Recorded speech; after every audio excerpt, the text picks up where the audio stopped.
lounge. My name is Anna Chen. Sometimes people say, Anna, are you really going to eat all that? And sometimes they say, Anna, why are you calling yourself Madame Meow? Are you on the run from the police? And the answer is no, not yet, but give it time. Madame Mao was the wife of Chairman Mao Zedong of China, and she was in charge of the arts in China during the Cultural Revolution. 8 model operas in 10 years. Didn't they do well? So following an fine tradition, for this evening I am your cultural commissar, and you are going to have a good evening. If you don't, I'm just going to be forced to denounce you and maybe send you to the countryside for re-education, or at least to the seaside for a bit of sunbathing. This evening we have some wonderful acts for your pleasure, both local, homegrown and imported. The evening's going to be in 2 halves. So in the second half we're going to see Martin Barker, Steve Jones, Colin Birchall, Lowell, Evelyn Holloway, Ray Turner and Malcolm Hurst. I hope I haven't forgotten anyone, isn't it? Yes, that's a wonderful crowd for you. Right, but first, last year I was asked by the National Maritime Museum in Greenwich to write a piece for the opening of their new Traders Gallery, and the gallery was all about the East India Trading Company and what they got up to in the East. In 1600, the East India Trading Company was given its first charter by Queen Elizabeth I. By the time it was wound up in 1834, it was ruling the Indian subcontinent with full military might and was the biggest drug runner in the world. It's a bit like HSBC today, which is being called dealing money for cocaine money for Mexican drug barons to help out with the liquidity problems in the recession. It actually started as the Midland Bank, and it started its fine career in Hong Kong because it made its money through opium dealing. So this is the part of the history that we're talking about tonight.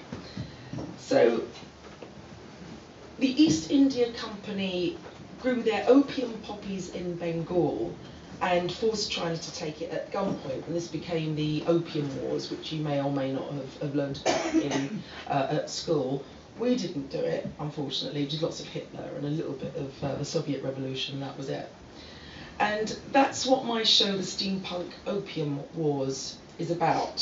So if you can imagine an army of Bob Diamonds and Fred the Shreds running India and running drugs, you have an idea of where I'm going to take this. So we performed it in February this year to 300 people at the National Maritime Museum. And it's a very special treat. Tonight we're reading the highlights for you.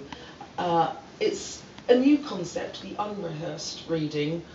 I was going to try and get the whole company down, but logistics meant we couldn't. So what we've got, we're lucky enough to have some of the original cast, and we have Bob Devereux and Buffalo Bill Smith, and they're taking the roles of Lord Palmerston and Captain Ironside.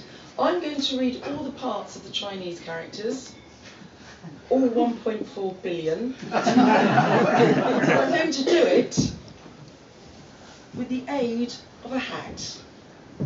So when you see me put this on, I'm actually Commissioner General Lin Zhe-Zhu. We will have an imagination. I know you're going to be right there with me, willing me on. So ladies and gentlemen, please welcome our lovely company for the first part of this evening's entertainment. Musicians, please. And from the original cast, Louise, Whittle and Paul Anderson.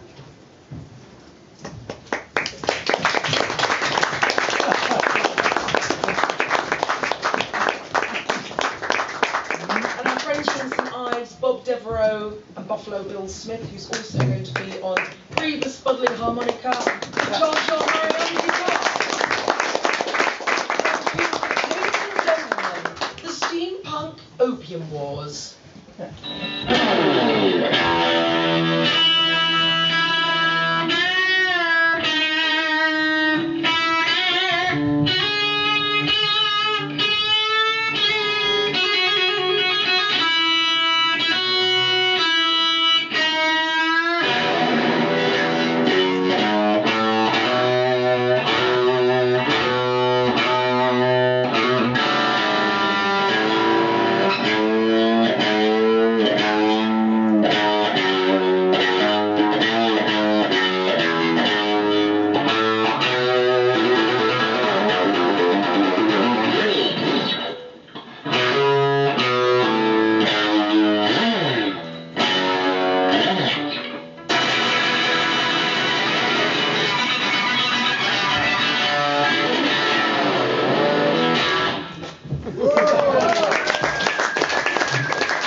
tea, out, opium, in, tea, out, opium, in, tea, out, opium, in, tea, out, opium, in.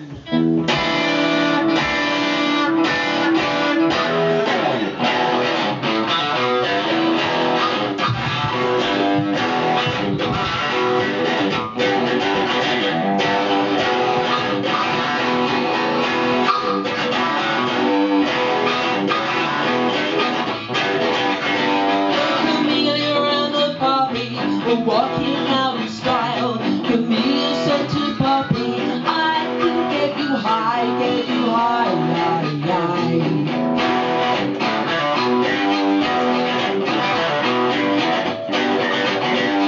Camellia sentences, sharpens up your senses, stimulates your thinking, with a little bit of drinking, yeah.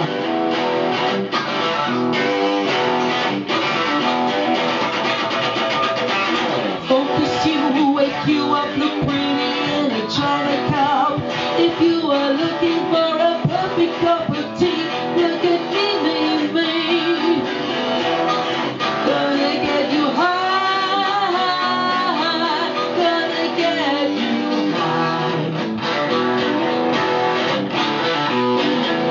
Lordy, lordy, lord, love, getting sloppy with the poppy.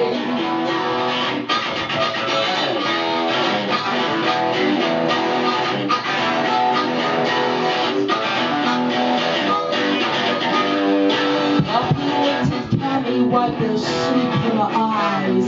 A word to the wise, I'd have you fly in the sky. Hey Cammy, take a leaf from my book. It ain't no sin if you cut my skin. Mother's milk, soft as silk. I take my powers from the moon. I've been around twice as long as you, and that's 3,000 years old, you ain't no spring chicken. Poppy rose with the error of the tongues. Poppy seen the ancient times. Show it to you if you care to suck. Suck it up, suck it up, suck it up.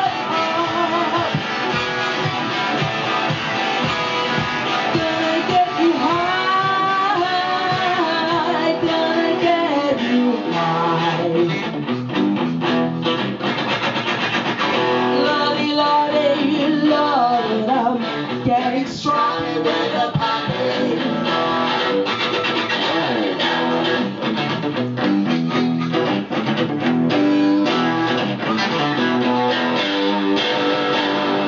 Papa kid, a couple of chalk is all you are.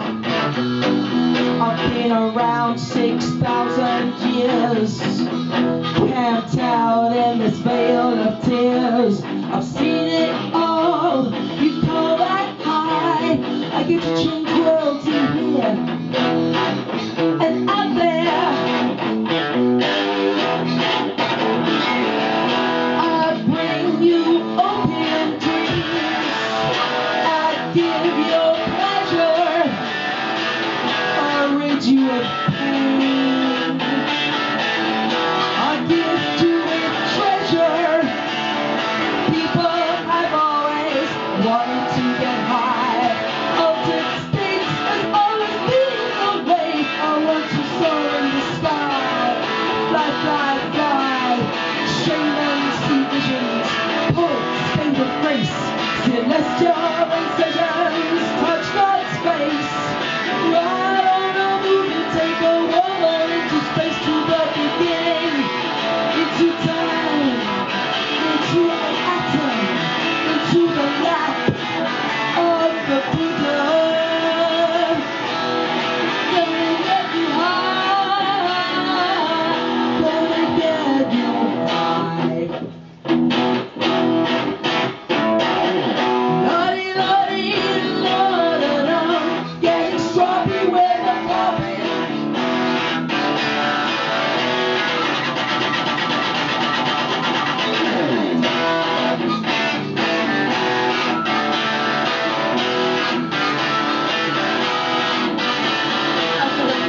for you, Cammy. Sorry, forgot to mention it. The light that shines so brightly burns half as long. The light brings decay, entropy. You would do it in a trice. If you didn't have a price, your pretty face won't look so pretty in the day.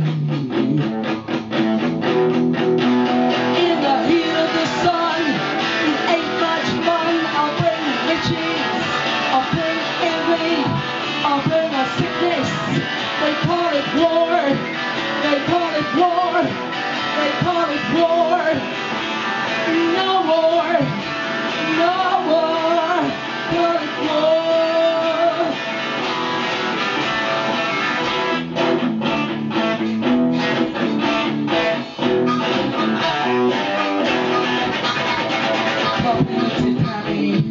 Cammy looked at her. Hey, Cammy, what time do you make it? Oh, I'm making about British Empire o'clock, Poppy. About 1/2 East India opening time. Oh, you just know they're going to fight over us. Let's watch.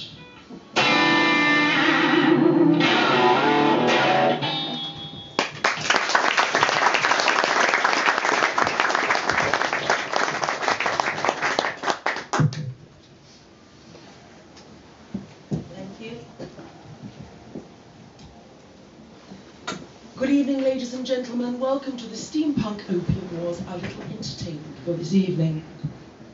Tonight, our humble company is delighted to bring to you for the very first time in St Ives a tale so dastardly, of an aspect so grim and ghastly, so fiendish and unedifying, it'll have you joining the Temperance League or even the Communists.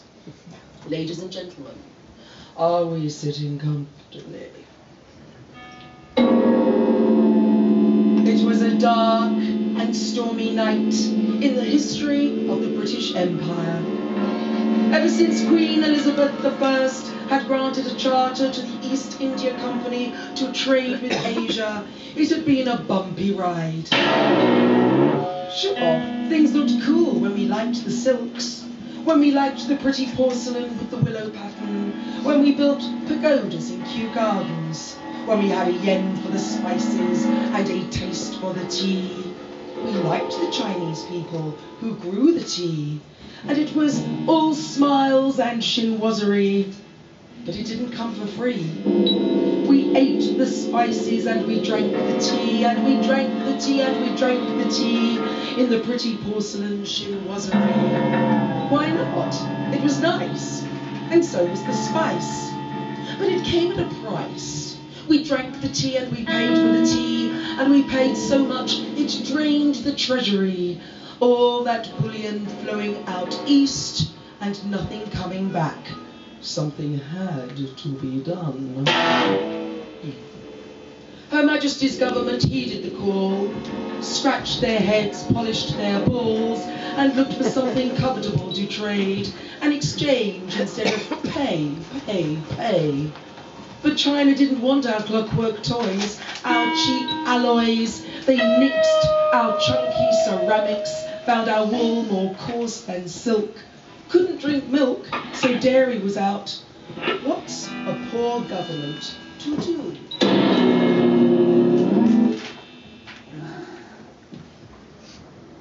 Much more of this, and we're really in a pickle. We have nothing the Chinese want, and the balance of trade is alarming.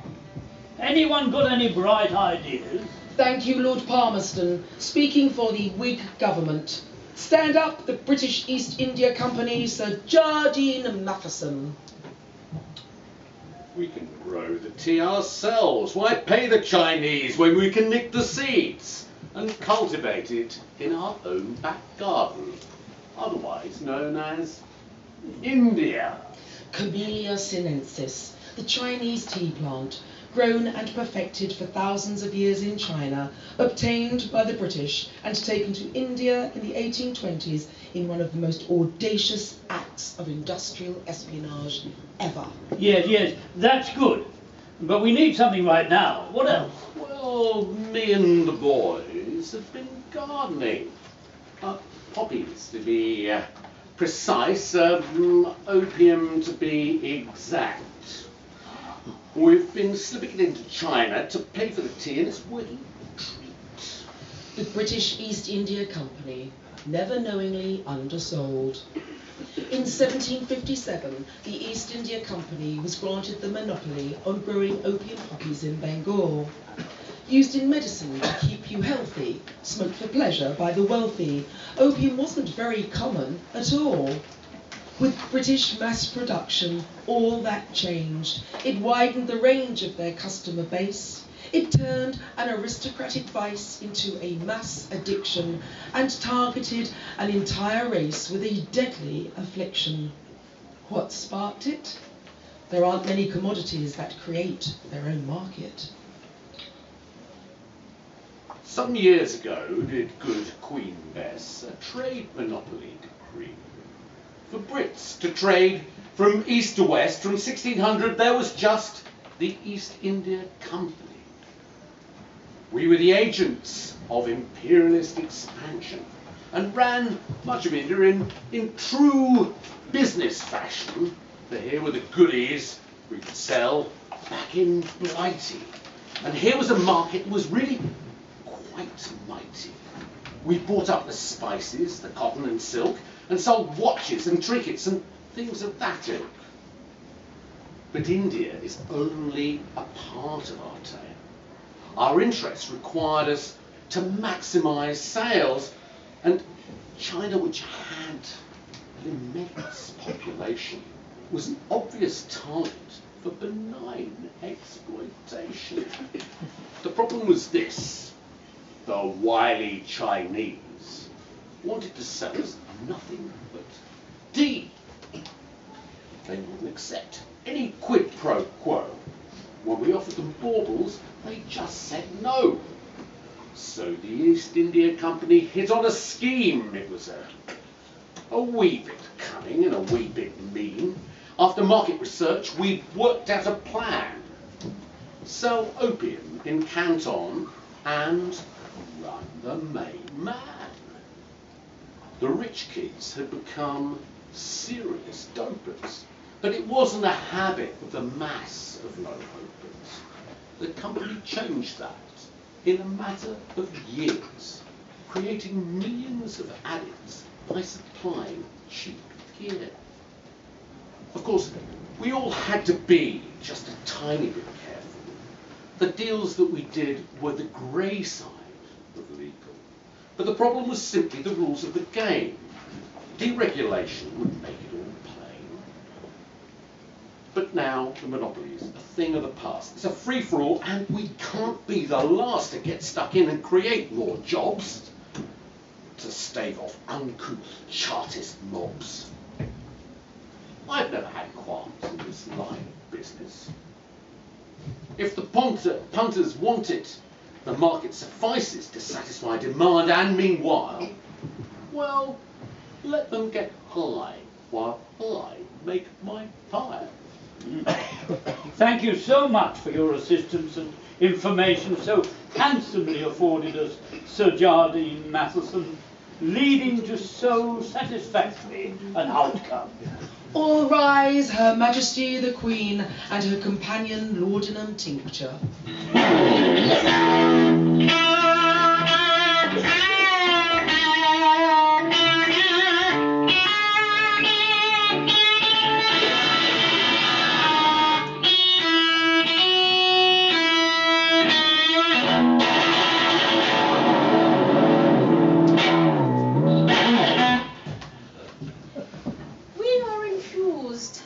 The good Shaar. Carry on. Majesty, this is business. The opium trade is the safest and most gentlemanlike speculation I'm aware of. Opium is the world's most valuable single commodity trade of our country. It'll make me an MP. It'll make me a man of property. It'll allow me to buy an island in the Hebrides. It'll allow me to do just as I please. So, Sir Jardine Matheson, let me get this straight.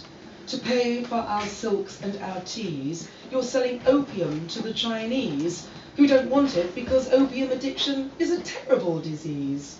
This disease is the hub of British trade in the East.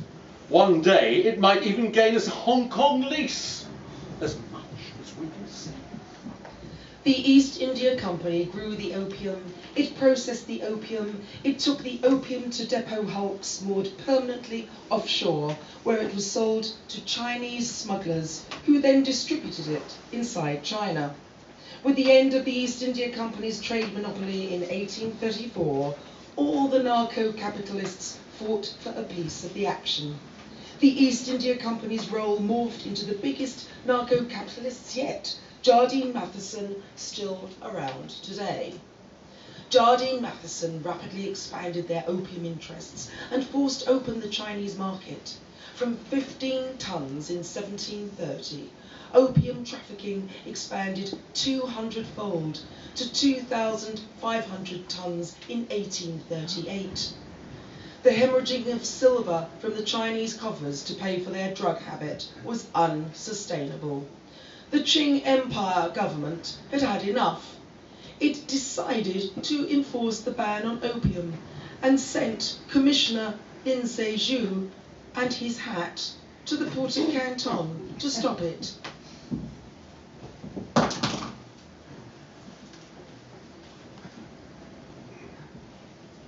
Freeze! You need to cease! What are you? A herd of beasts? No, no, no, kids, just say no. No, no, no, kids, just say no.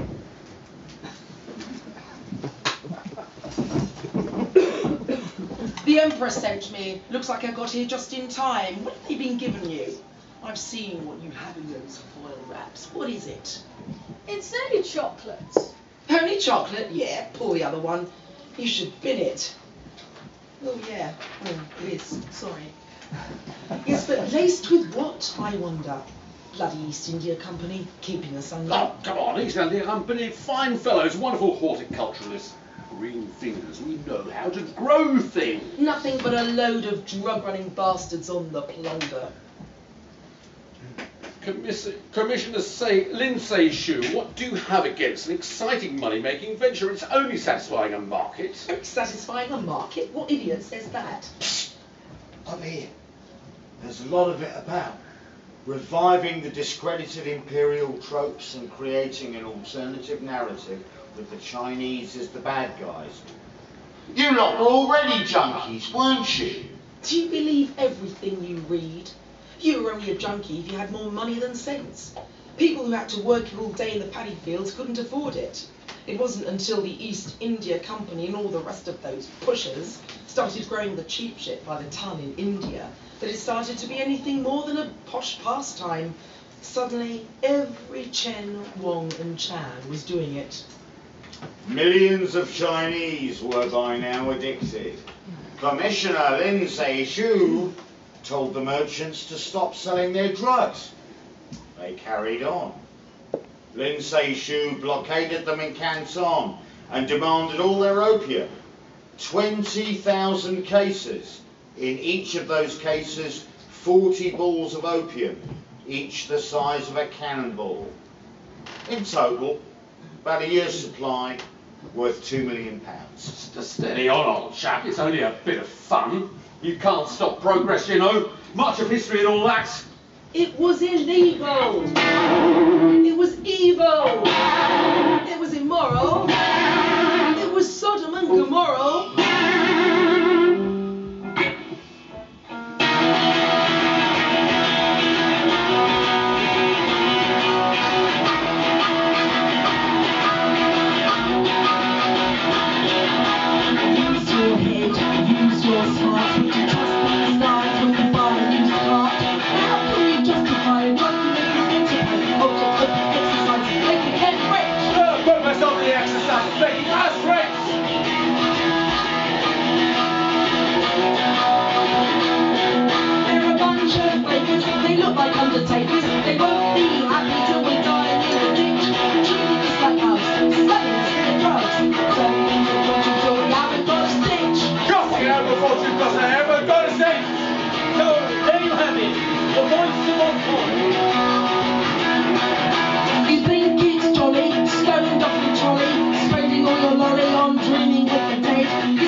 Toss it back here and rest this on your head.